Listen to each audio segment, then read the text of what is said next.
So as you can see, this is my coriander leaf. It looks really fresh, and this is a very good quality coriander leaves. And these seeds are really good. I'm going to use this coriander leaf for my cooking, and I'll also leave few of them to grow to full size so that I can harvest the seed.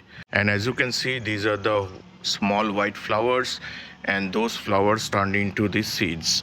So it's over 2 months now, and as you can see, they are now dried and mature for my next set of coriander leaves. So let me pick up these.